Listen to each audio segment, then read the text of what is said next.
안녕하세요. 과학으로 보는 세상시 알면 알수록 신기하고 즐거운 과학 이야기와 함께합니다. 한국인이 가장 많이 사용하는 외래어가 뭔지 아세요? 아무래도 생각나는 게 많은데 저는 하트? 러브? 그런 거 아닐까요? 네. 역시 창현 씨의 세상은 하트하트하군요. 예.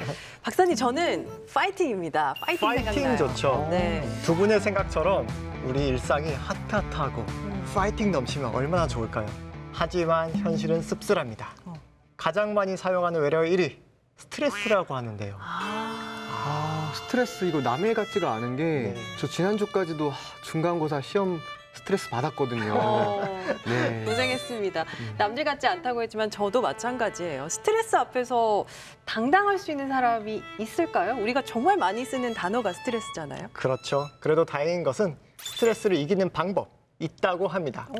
어떻게 해요? 이렇게. 너무 궁금합니다. 저도 궁금합니다. 우리 함께 스트레스를 잡으러 떠나보시죠. Is what she said, sweet candy. Before we get out of bed, and good loving to brighten up the day. Just a little something to get you on your way. 오늘 스트레스 제로를 향해서 한번 달려보겠습니다. 저희의 스트레스를 해결해 주실 전문가 두 분과 함께합니다. 어서 오세요. 반갑습니다. 네, 안녕하십니까. 저는 대한민국 스트레스 줄이기 프로젝트를 실현하다가 스트레스 받아서 요즘 살찌고 있는 배익열 교수라고 합니다. 만나서 반갑습니다. 반갑습니다.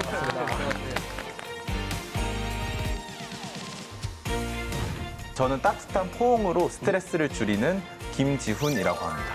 안녕하세요.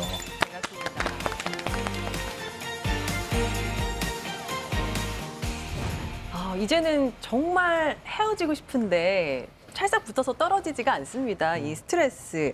뭐라고 우리가 정의를 해야 될까요? 스트레스라는 단어가 언제부터 나왔을까요? 라고 먼저 질문을 드리면 사람들이 다들 의아해합니다. 왜냐하면 예전부터 있던 단어일 거라고 생각을 하는데 불과 100년이 채 되지 않았습니다. 또 의학적, 생리학적으로 스트레스라는 단어가 공식적으로 사용하게 된 것은 1936년 정도? 그럼 100년이 채 안 된 거죠. 그럼 그 전에 14세기 정도에는 고통, 궁핍, 통증 이런 단어로 사용되다가 라틴어에 스트링게르라는 뜻이 있는데 팽팽히 조인다. 라는 뜻에서 이제 스트레스가 유래가 되었고 20세기 들면서 우리가 흔히 알고 있는 스트레스라는 개념이 이제 도입이 되기 시작한 거죠. 세계보건기구 WHO에서 이런 발표를 한 적이 있다고 합니다. 네. 2030년이면 스트레스는 세계 1위, 질병으로 심장병을 앞지를 것이다. 엄청나죠? 네. 이렇게 현대 사회에서 스트레스 지수가 점점 높아지는 이유가 뭘까요? 스트레스는 무엇인가 선택해야 될 상황이 많아질 때 스트레스가 많이 쌓이거든요. 짜장면, 짬뽕. 결정장애. 예, 산, 바다. 바다. 네, 이렇게 선택해야 될 상황에 놓이게 되면 우리는 언제나 스트레스를 받게 되는데 스티브 잡스 다들 아시죠? 네네. 스티브 잡스가 시그니처가 된 게 검은색 터틀넥과 청바지. 왜 그랬다라고 자서전에 써 있냐면 선택해야 될 상황, 그러니까 즉 아침에 일어나서 무슨 옷을 입을까라는 그러한 선택해야 될 상황 자체를 줄이면서 스트레스를 예방했다라고 합니다. 이러한 일화들은 되게 많은데요. 요즘 환경들을 보면 예전보다는 선택해야 될 상황 자체가 많아지는 환경인 것 같아요. 융합, 통합, 과학적으로도 또 사회학적으로도 국가적으로도 여러 가지 선택해야 될 상황 자체가 많아지는 환경이다 보니까 스트레스가 높아지는 요인이 아닐까 그런 생각을 해봅니다. 배달앱을 켜면은 모든 메뉴가 다 있잖아요. 이게. 맞습니다. 정말 어렵습니다. 좋은 비유입니다. 네. 현대인들의 스트레스 중에서는 이제 외적인 요인도 있을 거고 이제 내적인 요인 이렇게 두 가지로 구분을 보통 하더라고요. 외적인 요인은 저희가 알고 있는 약간 물리적인 환경, 더운 날씨라든지 사회적 변화, 경제적 변화, 그런 일들이 있고 내적인 요인으로는 저도 최근에 잠을 많이 못 자는데 이런 약간 수면의 부족이라든지 뭐 과로, 약간 부정적인 이런 생각들 이런 것들이 모여서 이제 스트레스를 만들어내는 게 아닌가 합니다. 스트레스는 사실 없던 게 갑자기 생긴 게 아니라 그동안은 우리가 좀 모르는 척 외면을 했다가 이제야 관심을 두게 됐다 이렇게 봐야 될 것 같아요. 그렇죠. 우리 예전에도 어르신들이 화병 났다 이렇게 표현했던 것이 스트레스 아니었을까요? 예전에는 그냥 힘들다, 좀 아프다, 또 뭐 가난하다, 뭐 이러한 많은 요인들이 스트레스로 지금 발전이 되었는데 사람들과의 관계, 또 나의 자신을 뒤돌아보는 감정적인 문제, 또 심리학적인 문제 이러한 것들을 조금은 뒤돌아볼 수 있는 여유가 조금은 생기게 되면서 스트레스에 대한 관심이 조금 늘어나고 있는 시대적 변화에 있는 것 같고 심지어 나아가서는 세계보건기구 WHO에서도 이제 번아웃 신드롬이라고 다 아시죠?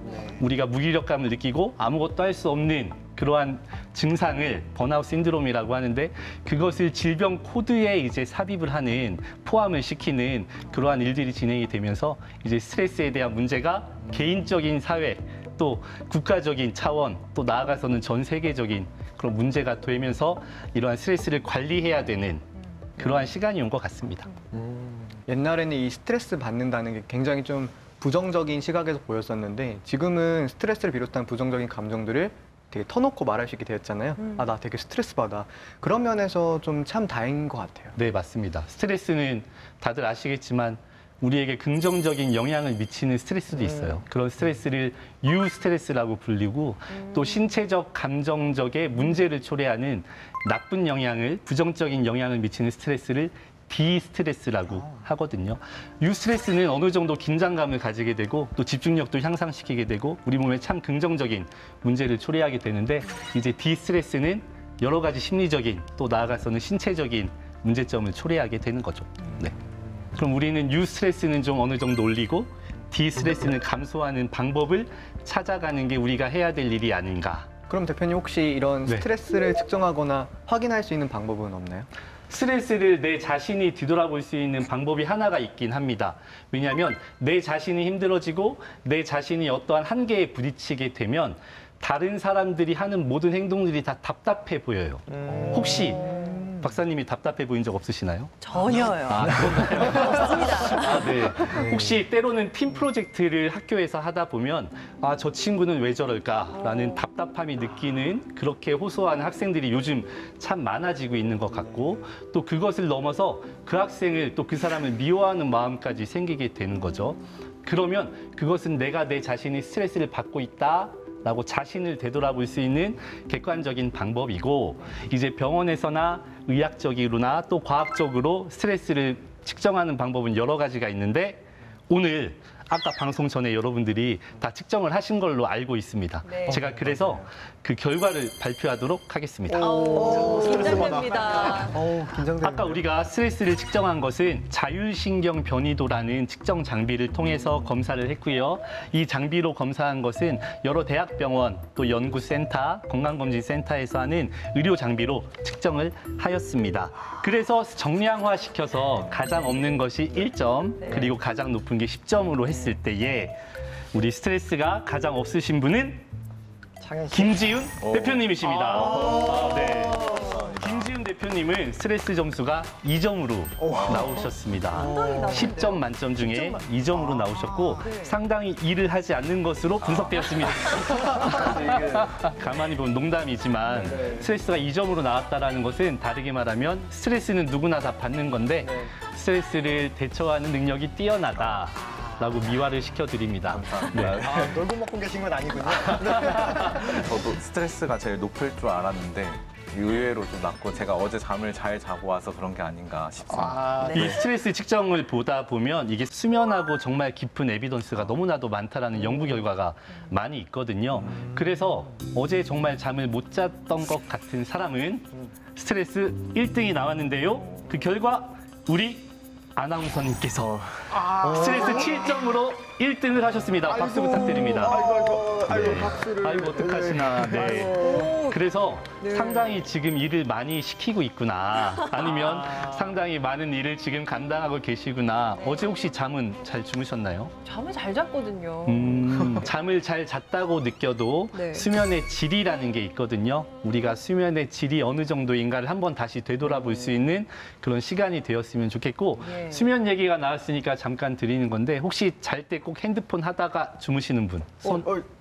네. 네. 아우, 네. 혹시 자다가 핸드폰 하다가 떨어뜨려서 아파 본 적 있으신 사람? 네, 이러한 생활 습관을 좀 개선하면서 수면의 질을 좀 증가시킬 수 있는 방법이 있다면 한번 찾아보는 것도 적극 권장해 드립니다. 네. 그리고 아울러서 스트레스가 3점 나오신 우리 창현 씨, 우리 창현 학생님 최근에 중간고사가 끝났다는 소문이 있습니다. 네, 저번 주에 끝났어요. 아, 네. 그리고 이정원 박사님께서는 스트레스가 그래도 낮진 않으십니다. 네. 5점으로 나오셨습니다. 보통 2점에서 3점의 스트레스가 정상화다, 좀 안정화가 돼 있다. 그리고 4점 이상부터 스트레스를 관리해야 되겠다라는 표현을 하는데 스트레스가 5점입니다. 제가 하나씩 드리도록 하겠습니다. 감사합니다. 감사합니다.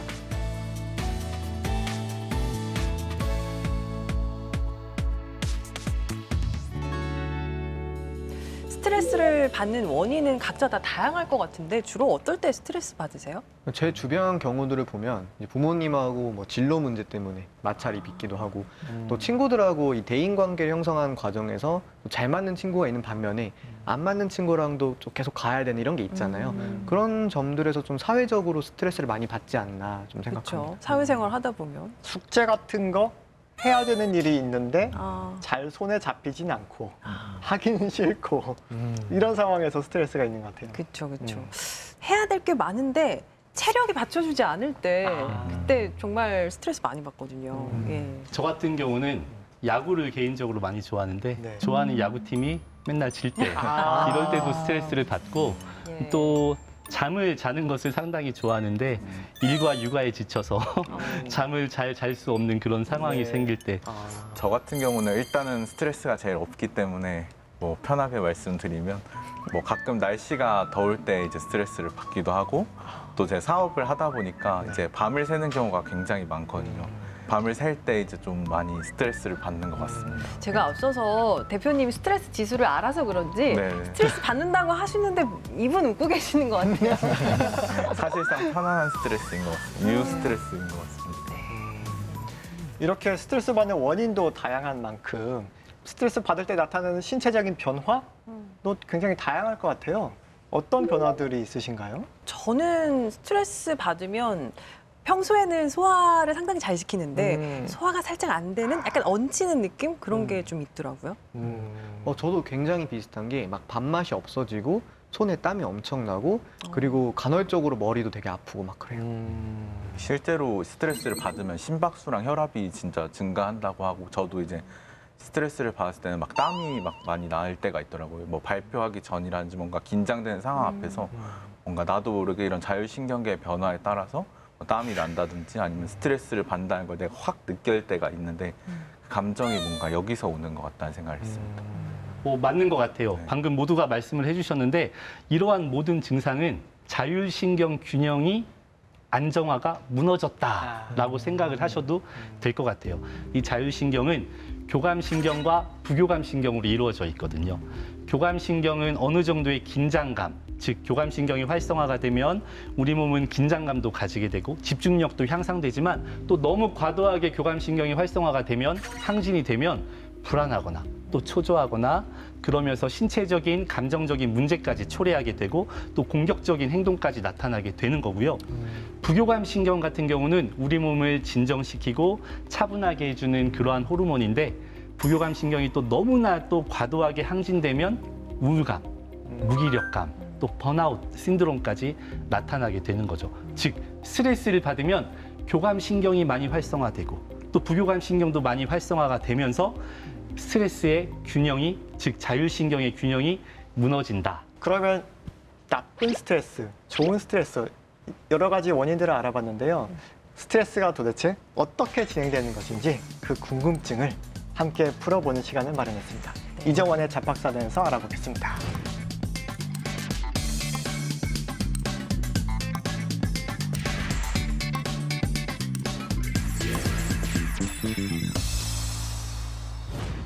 1936년 캐나다 맥길대의 셀리에 교수가 과학저널 네이처지에 논문을 발표했어요. 한 페이지짜리, 달랑 한 페이지짜리 논문입니다.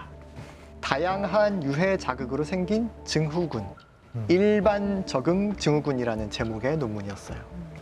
이게 바로 지금 우리가 얘기하는 스트레스예요. 사실 이 논문은 당시에 핫토픽으로 다뤄졌던 호르몬 연구 과정에서 쥐 실험을 하다가 자신의 손에서 몸부림치고 있는 이 쥐를 보고 시작된 연구라고 합니다. 이 논문에 의하면 일반 적응 증후군은 3단계에 걸쳐서 일어납니다. 이 내용을 그래프를 통해 설명을 한번 드릴게요. 제가 그래프를 띄워보겠습니다.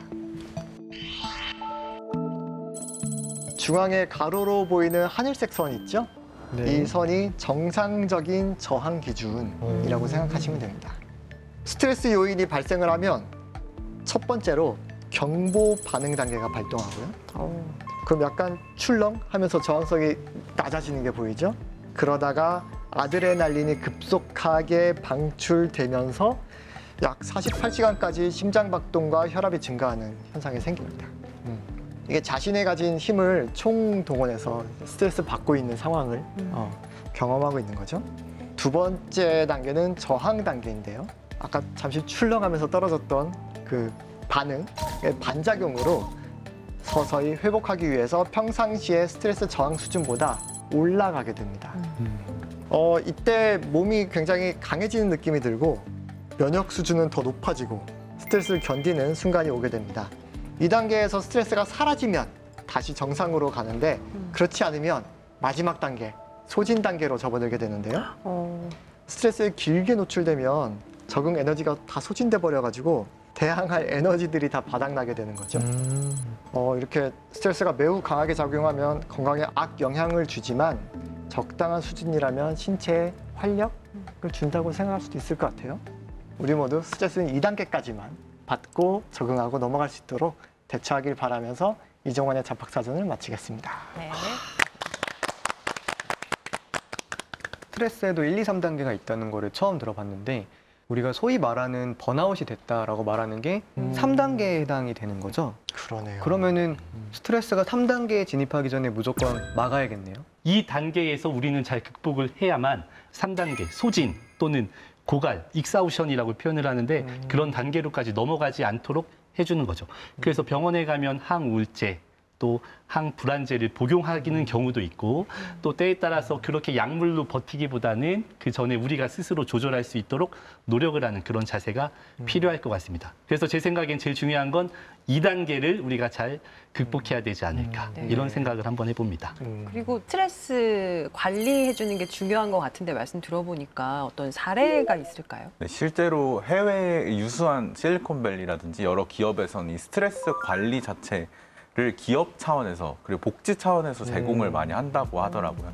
그래서 구글 같은 경우는 이제 디자인 총괄이 계시는데 그분이 아예 그 일터 자체가 편안해야 한다는 그런 철학을 가지고 자연광이 들어오는 일터라든지 그리고 특히 구글의 창업자인 레리 페이지도 이제 항상 강조했던 부분이 시원한 공기를 쐬야 된다라는 이야기를 항상 많이 했다고 하시더라고요. 그래서 그런 여러 가지 그 일터에 대한 외부적인 환경과 또 실제로 내부적인 차원에서의 스트레스 관리를 기업 차원에서 도와주는 걸로 알려져 있습니다.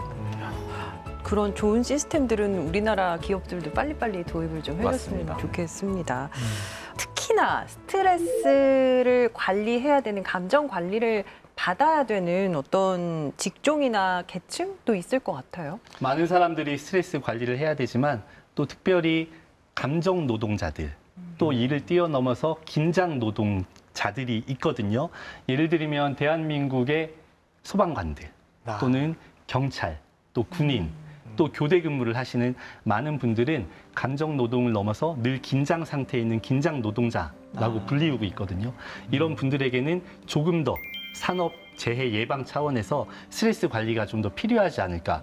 그래서 우리나라 정부 국가에서도 이러한 분들의 스트레스를 관리해 주려는 노력이 예전부터 외국에서도 있지만 이제 그런 것들을 롤모델로 삼아서 지금 많이 도입되고 있는 상황이고 그러한 것들이 도입되면서 실제적으로도 많은 만족감 또 개성감 이런 것들이 하나하나씩 해결되고 있어서 앞으로 더 발전되지 않을까 이런 생각을 해봅니다. 저는 좀 더 장애인이라든지 그런 사회적 약자에도 이런 스트레스를 줄여줄 방법에 대해서 여러 가지 차원에서 도움을 줘야 한다고 생각을 하고 있습니다. 발달 장애인이라든지 여러 장애인들을 사실 항상 뭐 코로나로 인해서 기관에 가지도 못하고 집에 갇혀 있는 경우도 많고 이렇다 보니까 이제 실제로 스트레스를 어떻게 해결해야 하는지에 대한 방법조차 모르는 경우가 많습니다. 심지어 이제 발달 장애인의 부모님이라든지 돌봄을 제공하는 사람들에 대한 스트레스도 해결을 해야 되고 이거를 이제 기술적인 차원에서 이제 해결할 방법을 찾고 있는 과정이 있습니다. 예. 정말 꼭 필요한 분들이 또 많이 계신 것 같습니다.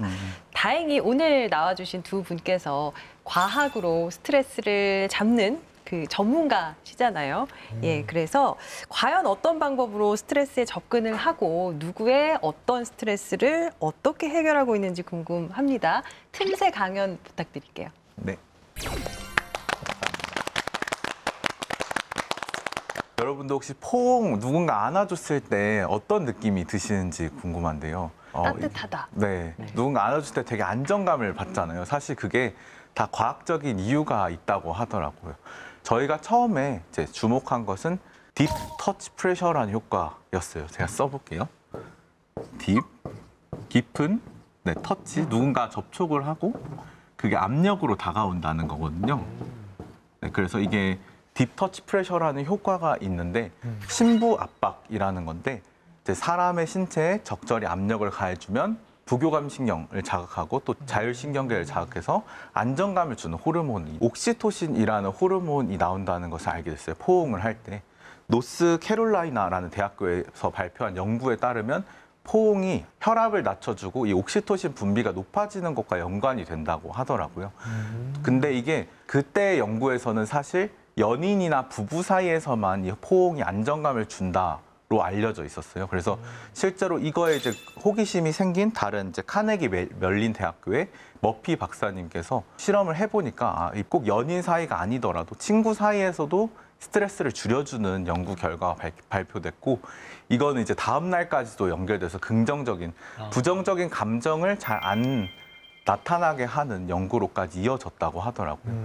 그래서 이러한 여러 가지 기술과 논문들을 바탕으로 저희는 이 딥터치 프레셔 효과를 이제 조끼로 한번 구현을 해보면 어떨까 하는 생각을 하게 됐어요. 발달 장애인들 같은 경우에는 감정 표현이 굉장히 서투르고 자신의 의사를 마음껏 표현하지 못하는 경향이 있습니다. 그래서 사실 보호자 입장에서도 바로 옆에 아이가 있지만 아이의 감정 상태나 스트레스가 어떤지 사실 잘 모르는 경우가 대부분이시거든요. 그래서 기존에는 이런 아이가 막 불안 증세를 보이거나 심한 경우에는 자해나 발작 행위를 할 때 중량조끼라는 거를 입혔더라고요. 중량조끼 말 그대로 웨이리드 베스트, 무거운 조끼인데 굉장히 무겁기만 한 조끼니까 당연히 아이가 안정감을 받기는 하는데 이제 성장기 아동의 골격에 무리를 줄 수 있고 조끼 자체가 또 사실 일상생활에서 입고 있을 수가 없거든요. 이 중량조끼 같은 경우는 해외에서는 이제 이 중량조끼를 입고 질식하는 아동도 발생해서 이제 사망에 이르기까지 했다고 하는데 그래서 이러한 압박을 그러면 중량이 아니라 어떠한 방법으로 구현을 할 수 있을까 하는 생각을 저희가 했었고 그래서 이제 공기 압박이라는 방법으로 스트레스를 줄이는 방법을 좀 찾아냈어요. 그래서 누군가 안아주는 느낌을 이제 조끼로 구현해보자 하는 시도를 저희가 하고 있는 상태입니다.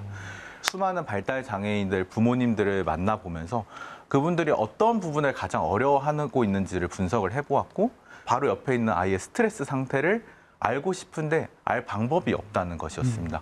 그래서 저희는 과학과 기술을 통해서 사용자의 생체 정보를 분석해서 심박수, 그리고 피부 전도, 체온, 호흡 이런 여러 가지 생체 데이터를 바탕으로 감정 상태와 스트레스를 조절하고 모니터링하는 조끼를 개발을 하게 된 것입니다. 실제로 아이가 불안해하다 싶으면 여러 가지 전조 증상들이 보이고 그런 여러 가지 전조 증상들을 생체 정보를 분석해서 캐치를 해서 아이가 이제 굉장히 좀 불안해하고 스트레스가 높은 상황이라면 조끼가 이제 공기 압박을 통해서 자동으로 작동을 해서 안정감을 부여하고 이에 따라서 스트레스가 낮아지는 그런 것들을 이제 개발을 하고 있습니다. 네. 그래서 한번 입어보시면 너무 감사할 마침 것 이게 같습니다. 조끼가 저를 위해서 이렇게 준비가 사실은 아동용 조끼이긴 한데 네. 그래도 네. 학교 안에서도 이 조끼에 관한 동영상을 본 적이 있는데 이 과연 효과가 있을까 싶었는데 오늘 이렇게 입어보게 돼서 아동용이라서 한 중학생에서 고등학생까지 이제 입는 조끼입니다. 네. 제가 아무리 어려 보인다고 해도 여기 자전거는 뭔가요? 저게 이제 장난감인데 뗐다 붙였다 할 수 있는 장난감인데 커스터마이징이 네, 가능한 맞습니다. 거죠? 근데 이제 저렇게 좀 장난을 치고 감각 치료에 좀 활용할 수 있는 도구들을 많이 붙여서 만들었습니다. 아, 역시 우리 창현 씨는 뭐든 다 이렇게 우와. 이게 소화하네요. 너무 멋있는. 네, 핏이 너무 잘 맞으시네요. 그러게. 이게 조금 이제 약간 압박이 가해지도록 입는 게 좋아서 타이트하게 입는 게 원래 맞습니다. 네. 그래서 이 뒤쪽에 있는 이걸로 호스로 이제 공기를 맞습니다. 넣는 손 건가요? 펌프로 이렇게 펌핑을 하면 안에 이제 내부 튜브에 공기가 들어오는 거입니다. 네. 오. 그래서- 기분이 어떠신가요? 느껴져요? 네, 눈을 감고 누군가 안아주는 상상을 해보시면 느낌. 네. 근데 잠깐 상상을 해봤는데 네. 진짜 확실히 이렇게 그 포옹할 때 느껴지는 압력이 비슷하게 느껴져요. 되게. 그래요? 이 등 쪽이랑 오. 이 가슴 쪽에서 약간 이렇게 공기가 팽창해서 네. 아니, 한번 네. 그렇게 괜찮아요? 박사님, 그렇죠. 박사님 한번 저도 한번 해보세요. 제가 네. 생각났거든요. 미리 챙겨 놓으셨네요. 입어보시겠어요? 이게 저도 약간 사실 얘기를 들으면서도 네네네. 이제 많이 입혀보면서 튜브랑 그런 것들을 많이 개선을 해보니까 이제 안아주는 느낌을 어떻게 잘 구현할 수 있을까를 고민을 많이 했습니다. 창현 씨 얼굴이 한껏 밝아졌어요. 박사님 이거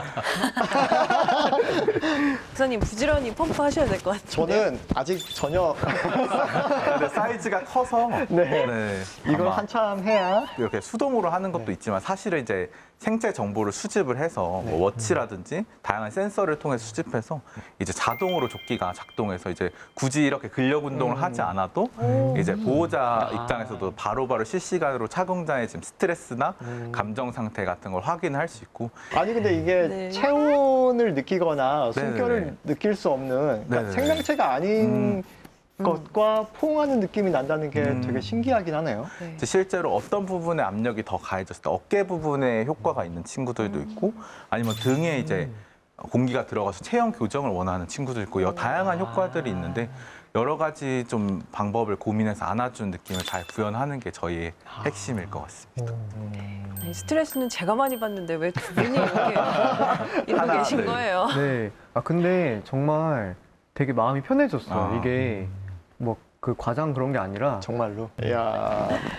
어쨌든 이 스트레스를 줄이는 다양한 시도를 이제 기술과 과학을 접목해서 하고 있고 베이니얼 교수님과도 같이 협업을 하고 있어서 이제 베이니얼 교수님에게 이제 강연을 넘기면서 저는 여기까지 하도록 하겠습니다. 네. 감사합니다. 교수님 파이팅입니다. 수고하셨습니다. 네. 스트레스는 결코 좀 슬프지만 절대 피할 수 없습니다. 이게 사실이고요. 그러면 우리가 해야 될 것은 이러한 스트레스를 잘 극복해야 되는데 스트레스의 극복은 머리로 하는 것이 아니라 몸으로 하는 것이다. 이거를 먼저 알고 시작을 해야 됩니다. 머리로 하는 게 아니라 뭘로 해야 된다? 몸으로 해야 됩니다. 즉 다시 말하면 규칙적인 생활 습관과 운동이 기본으로 되어 있고 그 이후에 스트레스를 관리하면 참 효율적이다라는 말씀을 감히 드립니다. 또 기술과 과학이 접목이 되어서 스트레스를 해소하는 방법은 여러 가지가 있는데 그 전에 간단한 생활 습관에 대한 이야기를 해보고 싶습니다. 스트레스와 수면은 너무나도 밀접한 관련이 있어요. 그래서 잠을 잘 자고 수면의 질이 좋다라고 하면 그 다음 날에 스트레스 상황은 우리에게 똑같이 오지만 그것을 잘 극복하고 대처할 수 있죠.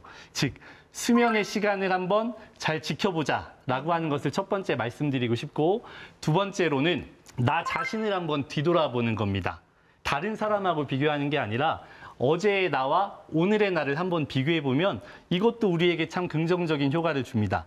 어제보다 오늘이 조금 더 보람되고 조금 더 만족감이 있었더라면 그것으로 충분한 거죠. 결코 다른 사람하고 비교하지 말고 어제의 나와 한번 비교를 해보자. 이러한 것도 좋은 방법이 되겠고 또 하나 말씀을 드리면 스트레스는 오감으로 옵니다. 맞죠? 안 좋은 것을 보거나 맛없는 것을 먹었을 때도 스트레스가 올 수 있고요. 또 안 좋은 것을 만졌거나 안 좋은 향을 맡았을 때도 스트레스는 오게 되는데 반면에 스트레스를 풀려면 이러한 오감으로 푸는 게 참 중요하죠. 우리 김지훈 대표님은 안정적인 족기를 개발하시면서 또 연구하시면서 촉각 쪽으로 가시는 것 같고요. 저희는 소리에 좀 접근을 해보았습니다. 즉, 우리가 생을 마감할 때 마지막까지 남아있는 감각기관 중에 하나는 청각입니다. 그래서 어떤 중요한 결정을 할 때 환자 앞에서 아무리 의식이 없지만 그 앞에서 어떠한 소리, 어떠한 의견을 나누는 것은 좀 제한하자. 이러한 가이드도 병원에서는 있는 상황입니다. 그러면 이러한 소리를 이용해서 스트레스를 한번 완화해보면 어떨까? 라는 것으로 시작을 해서 한국연구재단 의학학 R&D 사업으로 2016년부터 한번 맞춤형 소리를 개발하고 연구하기 시작했습니다.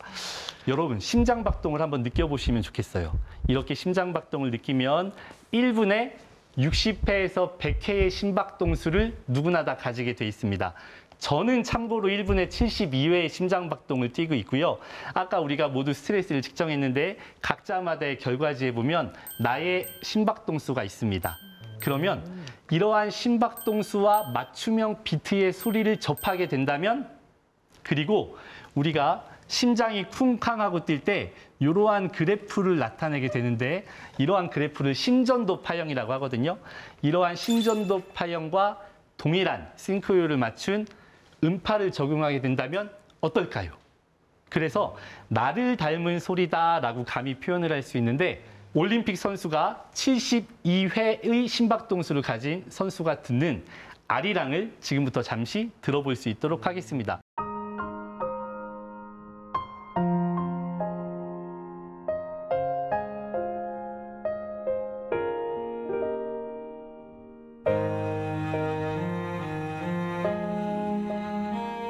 우리가 올림픽 선수들이 많은 헤드셋을 착용하고 나오는 것을 보는데, 인터뷰를 하게 되면 무엇을 들었습니까? 라고 물었을 때 긴장이 되어서 이완 음악을 듣고 있습니다 라고 하는데, 지금 나온 소리는 이제 그 선수의 심박동수에 맞는 맞춤형 소리를 이제 제공하면서 선수의 긴장감을 완화시키고 나아가서는 더 우수한 기량을 선보일 수 있도록 도와주는 거죠. 네, 편안한 느낌이 들긴 하는데요. 네. 심박동수와 같다고 해서 실제로 뭐 공명이 일어나거나 하는 건 아닐 텐데 뭔가 다른 특별한 효과가 있는지 궁금하긴 합니다. 네. 그러면 하나의 소리를 더 들어봤으면 좋겠습니다. 네네. 지금 듣는 소리는 뭐냐면 우리가 잠을 잘 못 자는 불면증 환자들이 듣는 자장가인데요.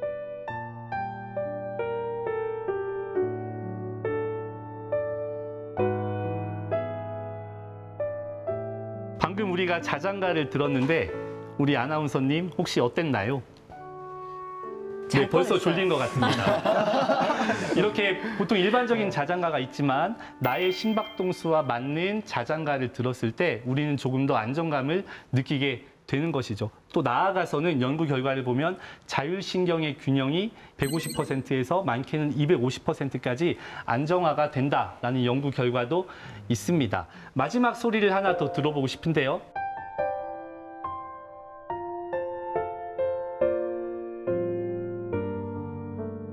지금 듣고 있는 소리는 소방관들이 이제 출동을 하기 전에 또는 출동을 하고 난 다음에 우리가 이렇게 들으면서 스트레스를 관리하는 그러한 맞춤형 소리이다라고 생각을 해주시면 좋겠습니다. 다시 말하면 우리는 각자마다의 심박동수가 있고 그 심박동수에 맞는 심전도 파형을 가지고 있습니다. 그래서 세상에는 정말 많은 소리가 있지만 나를 닮은 소리를 한번 찾아서 접목하는 것도 자율신경의 균형을 안정화시킬 수 있는 방법 중에 하나다라고 말씀을 좀 드리고 싶습니다. 스트레스를 푸는 데에는 오감으로 푸는 게 좋고요. 여러 가지 시각, 미각, 후각, 청각, 촉각이 있지만 지금 나만의 맞춤형 소리는 그중에서 청각에 초점을 맞춘 사운드 소스이다 라고 생각을 해주셨으면 좋겠고, 저희 청각과 또 촉각이 만나면 하나의 융합이 될 수 있을 것 같고 조금 더 스트레스를 완화하는 과학적인 또 기술이 되지 않을까, 이런 생각을 감히 한번 해보게 됩니다. 저희 모두가 대한민국 스트레스 줄이기 프로젝트가 실현되는 그날까지 저희 같은 연구자들 또 과학자들은 많이 연구를 할 테니까 우리들은 아까 말씀드린 2단계를 잘 극복할 수 있는 시간을 또 그러한 방법을 잘 찾아보면 어떨까 생각을 해봅니다. 이상입니다. 들어주셔서 감사합니다. 두 분은 촉각, 청각으로 분류할 수 있는 과학적 방법에 대해서 연구를 하고 계시잖아요. 그렇다고 하면 다른 감각들도 좀 이용할 수 있지 않을까요? 저는 또 향기, 꽃향기나 좋은 양초향기 맡으면 또 스트레스가 풀리기도 하더라고요. 저 같은 경우는 집에 가서 좋아하는 시트콤 같은 거 있어요. 그거 몰아서 이렇게 보면은 또 스트레스가 좀 풀리긴 하더라고요. 저는 사실 음악 듣긴 합니다. 대학교 때는 때려 부수는 음악을 주로 들었었고 지금은 재즈를 듣는 것 같아요. 스트레스 푸는데 최고인 것 같아요. 네. 저 같은 경우는 이제 운동을 하면서 스트레스를 풀려고 노력을 하고 있습니다. 땀을 흘리다 보면 좀 개운해지는 기분도 있는 것 같고 저도 운동을 좀 해야겠다는 생각이 들고 네, 그리고 회사를 운영하면서도 이제 많은 팀원들이 스트레스를 많이 받는데 그럴 때마다 조끼를 입히고 있습니다. 혹시 강제 착용인가요? 네, 강제 착용입니다. 네. 아니 이렇게 스트레스를 해결하는 다양한 방법이 있는데 정작 중요한 게 많이 부각되지 않는 것 같아요. 바로 먹는 것, 미각인데요. 일상 속 작은 호기심을 해결하는 박창현의 호기심 돋보기.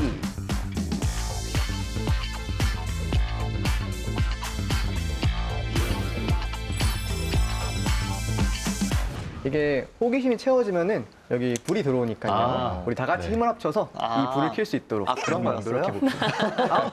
스트레스를 받으면 떠오르는 식품 베스트 3를 한번 준비해봤습니다. 짜잔! 와. 네, 여기 올라와 있는데요. 바로 매운 음식, 그리고 음주와 흡연, 네. 그리고 초콜릿입니다. 과연 이 제품들은, 음식들은 스트레스 해소에 도움이 될까요? 먼저 매운 음식부터 알아보도록 하겠습니다. 특히 요즘은 뭐 매운 마라탕, 매운 짬뽕, 매운 떡볶이. 사실 이렇게 매운 음식들이 흥하는 이유는 이 매운 음식을 먹었을 때 쫙 올라오는 그 땀과 매콤함. 그런데 이게 과연 스트레스가 해소되는 과정일까요? 네, 제가 지금 OX 편말을 들고 있는데 이렇게 표현하고 싶습니다. 세모입니다. 세모. 왜 그러냐면 실제 매운맛은 스트레스 해소 효과가 있습니다. 있는데요. 우리 몸은 매운맛을 통증으로 인지하게 되고 그렇죠. 우리가 통증을 느꼈을 때는 뇌에서 엔도르핀이라는 호르몬을 분비하게 되는 거죠. 그래서 스트레스가 해소되는 느낌을 받기는 하는데 과하게 먹으면 속도 쓰리게 되고 또 신체적인 문제도 초래할 수 있으니까 과유불급이라고 말씀을 드리고 싶습니다. 적당히. 과유불급. 저는 뭐든지 보기만- 적당해야 된다는 거네요. 네. 보기만 해도 스트레스가 사실 더 쌓이더라고요. 매운 음식 네. 잘 못 드시죠? 네. 저도 그래요. 굳이 그렇게까지 매운 걸 먹어야 사실 되나? 저도 그렇습니다. 네. 네. 아, 애가 호기심이 채워져가지고 아. 반짝반짝. 네, 그러면은 다음은 음주와 흡연인데요.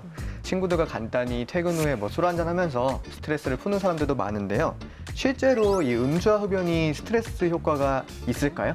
제가 OX를 뭘 들 것 같습니까? 하나, 둘, 셋, X입니다. 그렇군요. 혹시 술, 담배를 좋아하시는 분들이 많으실 것 같은데 술, 담배는 정말 백해무익한 것 같습니다. 그런데 니코틴이 우리 몸의 생체 내에 들어오게 되면 7초 정도의 시간 안에 뇌에 도달하게 되고 그 뇌에서는 쾌락을 느끼게 되는 신경 감각 물질인 그 도파민이라는 호르몬이 분비가 되거든요. 이 도파민은 일시적일 뿐이라는 사실.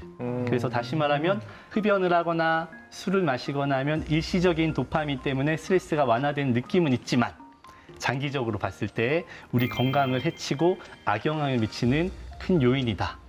그래서 정답은 X. 역시나 명쾌하게 호기심이 해결됐습니다. 네. 그럼 다음은 초콜릿인데요. 우리가 보통 스트레스를 받을 때, 당 땡긴다, 당이 부족하다, 이런 말들을 맞아요. 많이 하잖아요. 그러면서 옆에 있는 초콜릿을 하나 냠 먹는데 이렇게 단 음식을 먹으면 스트레스에 도움이 될까요? 도움이 됩니다. 우리가 스트레스 호르몬은 코티졸이라는 호르몬이 있습니다. 스트레스를 받으면 분비가 되는데 스트레스를 완화하려고 분비가 되거든요. 근데 그 성분을 보면 글루코코티코이드예요. 앞에 글루라는 단어가 붙었고 이건 당 성분이라는 겁니다. 즉, 이 초콜릿에는 300여 가지의 화학 물질이 첨가되어 있고 막 기타 등등의 글루코즈에 대한 성분들이 많이 있기 때문에 글루코즈, 즉 코티졸의 분비를 도와주는 역할까지 하게 되는데요. 이 코티졸을 좀 더 도와주는 역할을 하려면 70%의 카카오가 함유된 초콜릿을 먹으면 조금 더 도움이 됩니다. 그런데 이 코티졸을 배출하는 가장 좋은 방법은 체액을 통해서 배출해야 돼요. 우리가 스트레스 상황, 슬픈 일, 힘든 일 당하면 우리 눈물에서 눈물이 흘리잖아요. 체액을 통해서 코티졸이 분비가 되는 겁니다. 그러면서 우리의 건강이 유지가 되는 거죠. 그러니까 슬플 때 울어야 돼요, 말아야 돼요? 우는 것이 건강 유지에 도움이 되는 거죠. 또 우리가 많은 운동을 하다 보면 땀이 납니다. 그러면서 코티졸이 체액을 통해서 배출이 되는 거예요. 운동을 하면 개운해진다. 역시나 명쾌하게 호기심들이 해결이 되었는데요. 단 음식은 결국 장기적으로 봤을 때 우리 스트레스 해소에 도움이 될 수 있는데 그걸 이제 내보내는 것도 상당히 중요하다는 거를 알게 되었네요. 맞습니다. 초콜릿도 먹고 운동도 열심히 하자입니다. 박창현의 알쏭달쏭 호기심 돋보기 여기서 마치도록 하겠습니다. 시각, 미각, 청각, 촉각, 후각. 스트레스 줄이는 방법들이 굉장히 다양한데요. 그런 효과를 우리가 좀 더 효과적으로 누릴 방법도 있을 것 같아요. 그 모든 요소들을 융합하면 어떨까? 조끼를 입고 펌프질을 한 다음에 음악을 동시에 듣는 거죠. 저희가 안마의자 다들 좋아하실 네. 수 있는데 안마의자를 할 때 안정이 되는 음악 같은 걸 들으면 되게 촉각이랑 청각이 합쳐져서 어떻게 보면 공감각적인 여러 다양한 이제 감각이 합쳐져서 스트레스를 더 줄여줄 수 있고 저희도 이제 그러한 시도를 이제 배잉열 교수님과 함께 좀 진행을 해보려고 하고 있습니다. 그래서 이제 조끼를 입고 이제 아까 전에 들으셨던 그런 소리 안정감이 되는 심박수에 맞는 소리를 들으면 굉장히 이제 두 개의 효과가 더 시너지를 내서 스트레스를 더 많이 감소시켜 줄 거라고 생각이 좀 되네요. 네. 이러한 효과를 칵테일 요법이라고 하거든요. 하나 있을 때보다는 두 개가, 또 두 개 있을 때보다는 세 개가 이렇게 이런 것을 칵테일 요법이라고 하는데 또 하나 새로운 연구는 요즘에 이제 수면에 좋은 차, 캐모마일이라는 차가 있거든요. 수면에 참 좋다라는 연구 결과가 많이 있는데 이제 마실 때에는 후각, 또 미각, 또 시각까지가 요소가 복합이 돼 있는데 이제 거기에 맞춤형 소리 청각 이 들어갔을 때 어떨까라고 하면서 지금은 그런 것들도 많이 개발하고 있는 상황이고 특히나 청각은 많은 것과 또 만날 수가 있다라고 생각을 합니다. 요즘에 과학기술이 발달되면서 VR이 많이 발달이 돼 있는데 VR로 특히나 코로나 블루로 이슈가 되었지만 중환자실에 있는 또 거동을 하지 못하는 요양시설에 있는 많은 분들이 좋은 곳에 가보고 싶어 하는데 그러한 것들을 VR 기기를 통해서 해결이 되면서 그 VR에 좋은 소리와 함께 또 나아가서는 또 좋은 마사지 촉각과 함께 이런 것들이 좀 융합이 된다면 조금 더 스트레스를 해소하는 칵테일 요법이 되지 않을까. 그래서 많은 과학적인 또 이러한 기술적인 이러한 연구가 더 필요하지 않을까 생각이 듭니다. 그러고 보니까 집에 향초가 돼 있는데요. 그 향초의 심지가 나무로 돼 있어가지고 모닥불 타는 소리가 나요. 그래서 맞습니다. 모닥불 같은 소리는 이제 ASMR이라고 하죠. 네네네. 백색 소음이라고도 표현을 하는데 지금 우리의 뇌는 다 집중을 하고 있거든요. 이 방송에 집중을 할 수도 있고 또 이 순간에 집중을 할 수 있는데 화이트 노이즈의 개념은 그 뇌의 집중력을 흐트러뜨려주면서 뇌를 쉬게 해주는 그런 기전이 있습니다. 그러니까 그런 모닥불 소리, 화이트 노이즈, 그래서 우리의 뇌를 잠시 흐트러뜨리면서 쉬게 해주는 멍 상태, 참 필요한 것 같습니다. 그래서 제가 이제 스트레스 왕으로서 오늘 두 분께서 알려주신 다양한 방법들을 잘 활용해서 스트레스를 한번 감정 조절 잘 활용해 보도록 하겠습니다. 지금까지 스트레스를 비롯해서 감정 조절 도움해주는 신기한 과학 기술과 관련해서 이야기 나눠봤는데요. 마지막으로 두 분 전하고 싶은 말씀 남겨주실까요? 네, 저희도 일단 이 대한민국 스트레스 줄이기 프로젝트에 같이 참여하는 것 같아서 굉장히 영광이고 사실 저희는 이제 돌봄이 필요한 사람들을 위해서 여러 가지 일을 하고 있는데 돌봄을 하다 보면 사실 스트레스가 생길 수밖에 없거든요. 그리고 그 스트레스는 돌봄 대상자에게도 그리고 돌봄을 제공하는 사람에게도 생기고 있어서 이거는 사실 지금 전 세계 모든 많은 분들이 지금도 이 순간에 굉장히 많은 돌봄 스트레스를 가지고 있다는 사실을 아마 다들 인지를 해주시면 좋을 것 같고 그걸 해결하기 위해서 지금까지는 여러 가지 기술적인 시도가 많지 않았지만 여러 가지 과학 기술과 좀 기술 기반의 솔루션과 데이터 기반의 솔루션으로 이러한 문제를 돌봄 스트레스를 해결해 줄 방법을 시도하고 있으며 이제 그 부분을 좀 설명드릴 수 있는 기회여서 굉장히 좋았고요. 그리고 이제 저희 세상 모든 이제 돌봄이 필요한 사람에게 그래서 작은 꿈을 드릴 수 있는 그런 소셜 벤처 대표가 되도록 하겠습니다. 꼭 하고 싶은 말이 있었는데 네. 저는 스트레스를 과학으로만 풀려고 했습니다. 그런데 연구를 하면서 그게 아니구나를 최근에 알게 되었어요. 명상, 심리학적인 이런 것들을 조금은 멀리 했었는데 이러한 것이 필요하구나를 연구를 하면서 이제 알게 되었습니다. 그래서 우리의 마음을 비커로 많이 비교를 하는데요.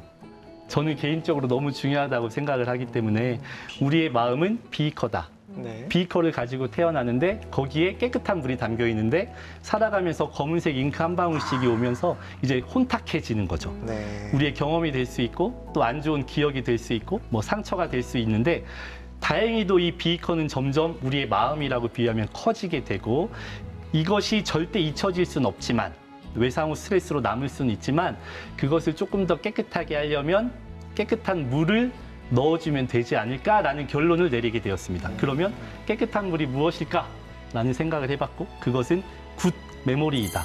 좋은 기억을 계속 넣어주면 네. 우리의 비커는 조금 더 희석되면서 앞으로 살아가는데 긍정적인 유스트레스가 되지 않을까라는 걸 요즘에 느끼면서 심리학적인 또 과학적인 스트레스 해소가 같이 만나는 게 정말 필요하구나.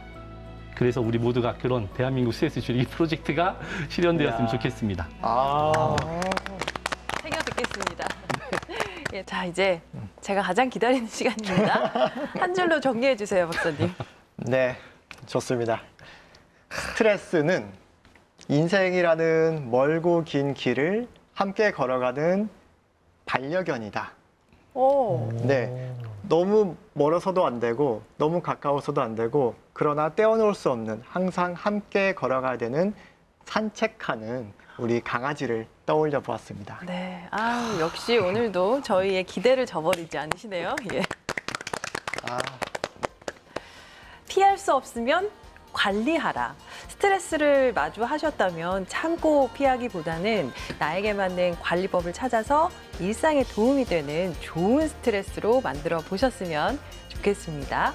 오늘 저희가 준비한 시간 여기까지고요. 일상에서 과학이 더 친근해지길 바라면서 다음 시간에 더 즐겁고 유익한 이야기 들고 찾아오겠습니다. 과학으로 보는 세상, C.